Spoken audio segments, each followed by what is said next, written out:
So this week, a tech company basically gave away a multi-trillion parameter AI model entirely for free. Just completely free. Right, and it immediately triggered this massive market panic. I mean, it wiped billions of dollars off semiconductor stocks. It really did. But, here is the profound irony of the whole thing. The exact same hardware companies that investors thought were losing out. They just turned around and posted record-shattering multi-billion-dollar profits. It's totally wild. It is a complete paradox. Like, the financial markets are reacting to the sudden collapse in the price of software while completely misreading the physical reality of what it actually takes to power that software. Yeah, and that paradox is exactly what we're looking at today. Welcome to this deep dive. Today, we are taking a massive stack of source material, specifically a comprehensive July 2026 tech industry briefing. It's a dense one, too. Oh, very dense. And our mission here is to cut through the noise of all the AI hype and the cybersecurity panic. We want to help you understand the hidden, interconnected forces that are actually shaping the digital infrastructure that you rely on every single day. Exactly. And we're going to do that by tracing this really fascinating causal chain. We're going to start at the very top layer of the tech world, like the cutting-edge AI models, and follow the money. Follow the money and the physical hardware supply chains, right? Yep. All the geopolitical drama, tracing it all the way down to the vulnerable legacy servers just sitting in business closets around the world. Okay, let's unpack this. We have to start with the software layer because it is radically altering the economics of artificial intelligence. It's a complete shift. So on July 16th, a Beijing-based company called Moonshot dropped a new model. It's called Kimi K3. The specs in this release are almost hard to comprehend. They really are. We are talking about 2.8 trillion parameters and a 1 million token context window. What's fascinating here is just the sheer scale of engineering required to reach 2.8 trillion parameters. Yeah, it's massive. To put that in perspective, I mean, just a couple of years ago, a 400 billion parameter model was considered absolute frontier tech. A model of this new size is likely using a massive mixture of experts' architecture. Which basically means it doesn't run the whole thing at once, right? Right, exactly. It routes your query to highly specialized subnetworks rather than firing up the entire multi-trillion parameter brain all at the same time. That makes sense. And what about that 1 million token context window? Oh, that's huge. Yeah. In practical terms, that means like a front-end developer can dump their entire company's code base plus maybe 3 distinct programming textbooks straight into the prompt. Oh, wow. Yeah, and the AI just holds all of it in its working memory simultaneously. That is massive utility. But here is the real kicker for me. It is open weight. Meaning it is entirely free to download and run. Yep. Exactly. Moonshot has made this the largest open source model ever released to the public. And they are claiming it beats leading U.S. models across a variety of benchmarks. Which is a bold claim. It is. And, I always look at vendor-supplied benchmarks with a critical eye.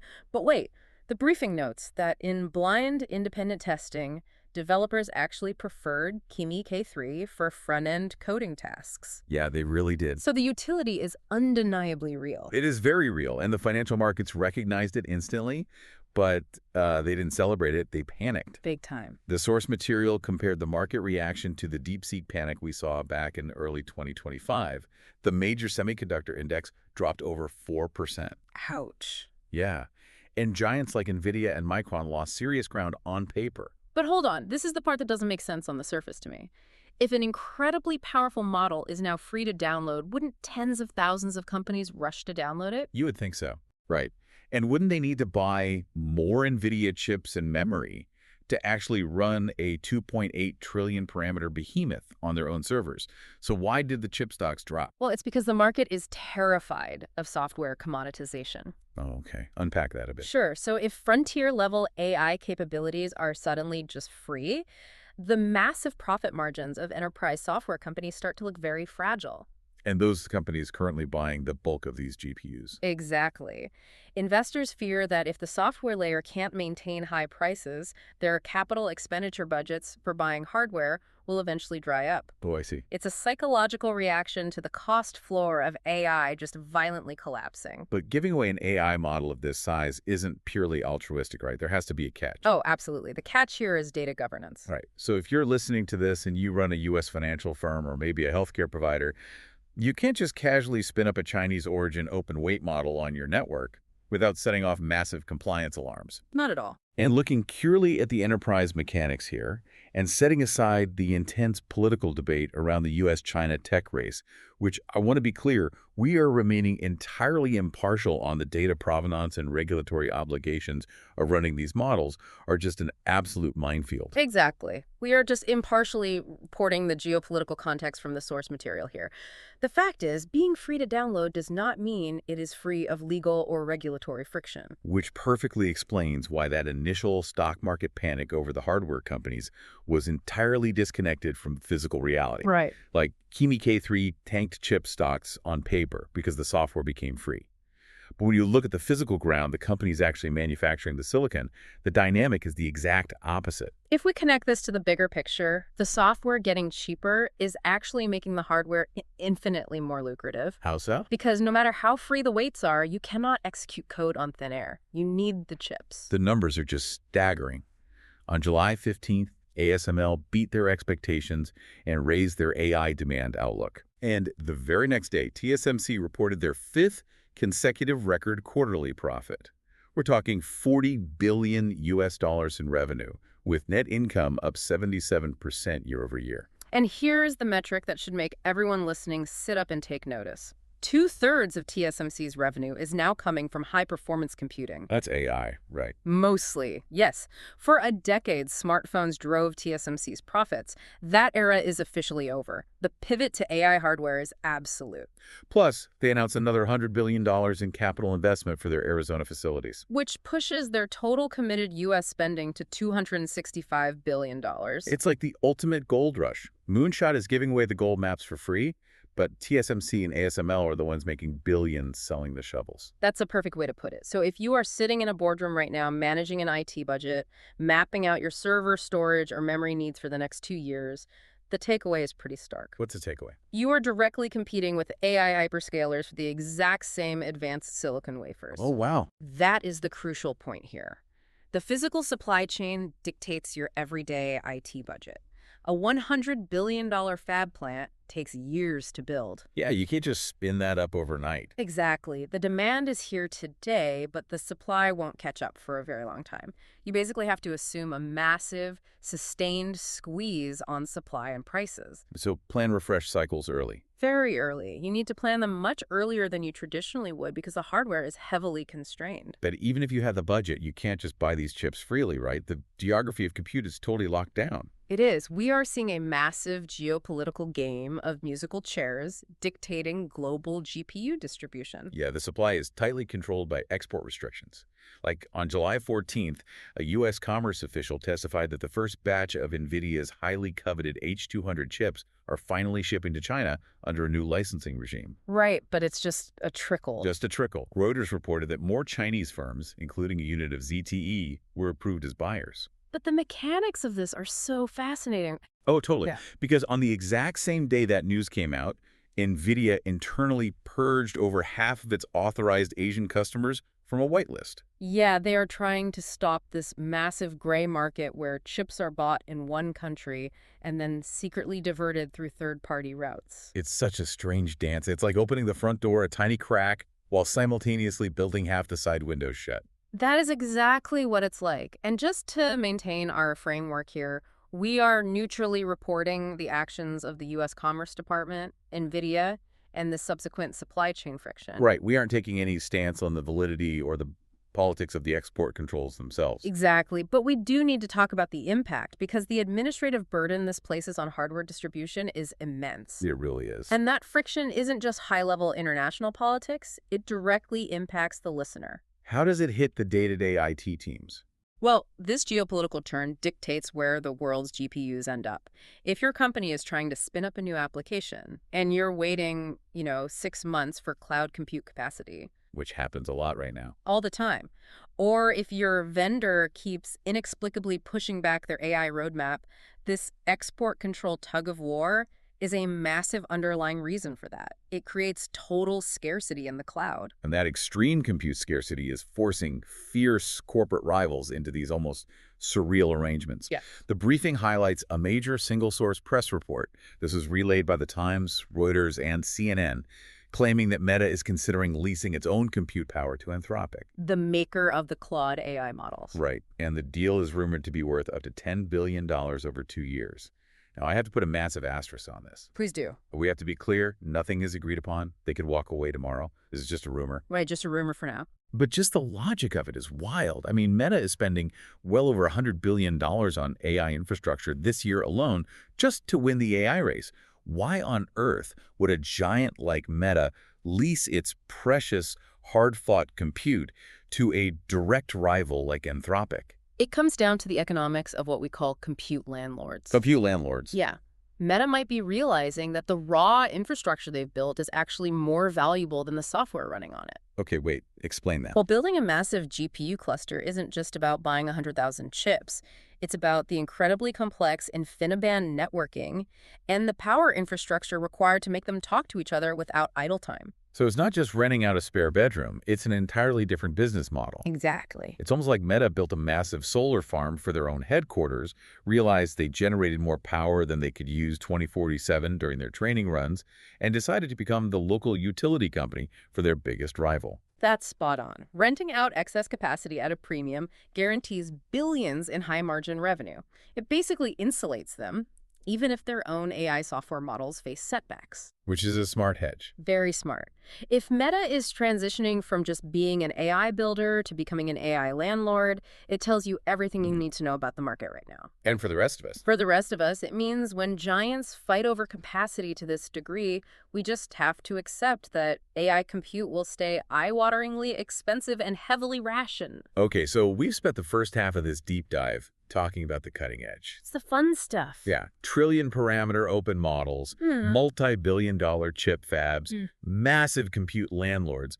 But what is all of this corporate data actually sitting on? What is the actual physical foundation supporting this frantic digital economy? It is legacy infrastructure. And that foundation is severely cracking. It is crumbling. Here's where it gets really interesting. Because on July 14th, Microsoft shipped its biggest Patch Tuesday ever. That was huge. We are talking about 570 vulnerabilities fixed in a single day. Just a staggering number. And 59 of them were rated critical. 2 were 0 days already being actively exploited in the wild.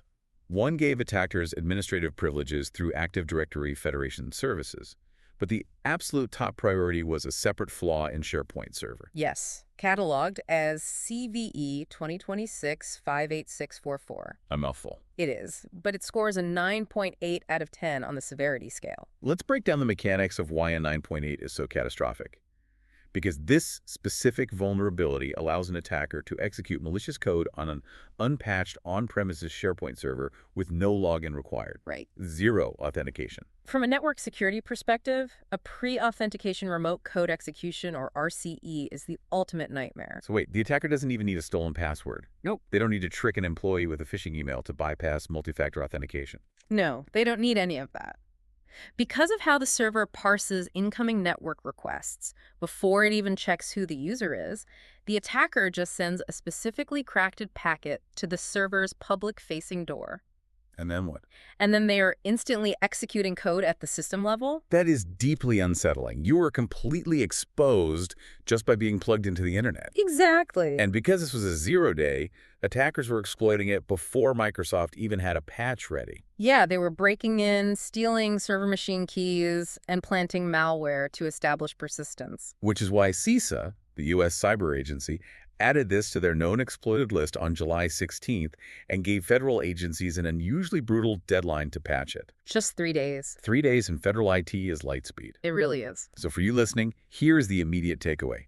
If your company's SharePoint lives in the cloud on Microsoft 365, you are immune to this specific flaw. That's the good news. But if you run an on-premises SharePoint server, specifically the 2016, 2019, or subscription editions, you have to patch immediately. And we must stress the difference here between merely patching and actively hunting for a pre-existing compromise. What's the difference? Well, because attackers were already exploiting this in the wild. Applying the patch today just locks the window they used to get in. But they might already be inside. Exactly. If they compromised you yesterday, they are already sitting in your living room.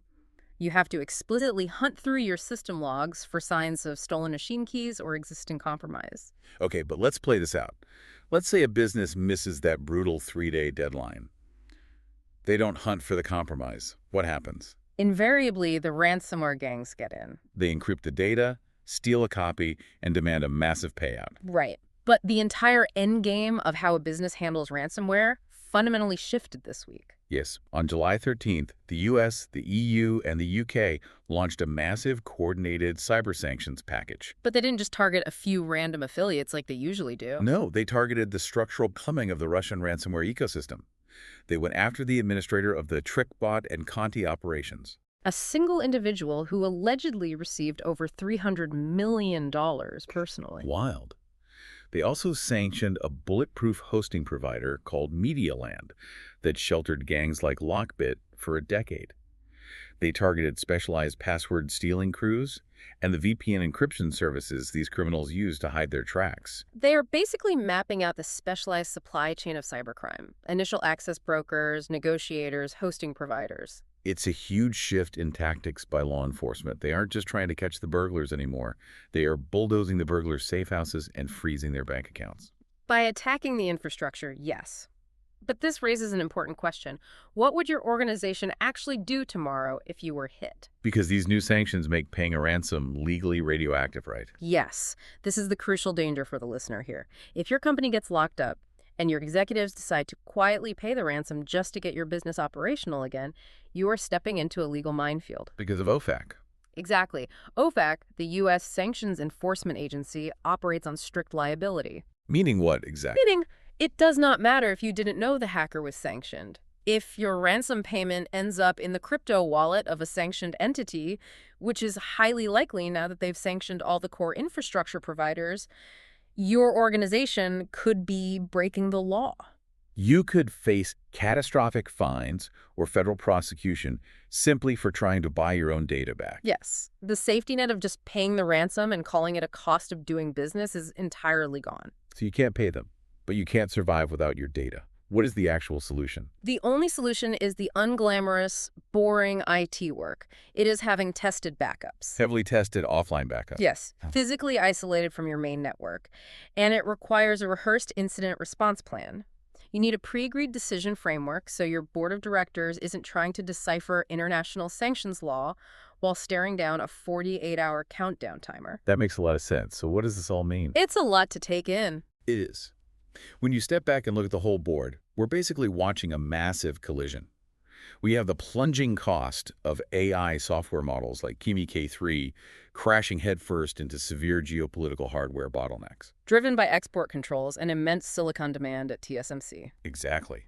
And that collision is creating this frantic digital economy built on top of incredibly vulnerable, heavily targeted legacy servers. It creates a really striking reality when you think about it. If the actual software and AI models are trending toward being entirely free and open, but the physical chips and the security infrastructure to protect your data are becoming impossibly expensive and legally fraught, are we entering an era where the true currency of the tech world is no longer code? Wait, if it's not code, what is it? It might be pure physical infrastructure and cyber fortresses, the hardware and the walls protecting it. Wow, that is a brilliant thought to leave on. The code might be free, but the concrete foundation costs billions and is under constant attack. Thank you for joining us for this deep dive. As you go about your week, remember to look past the shiny AI headlines. Check your patches, test your backups, and stay curious. We'll catch you next time.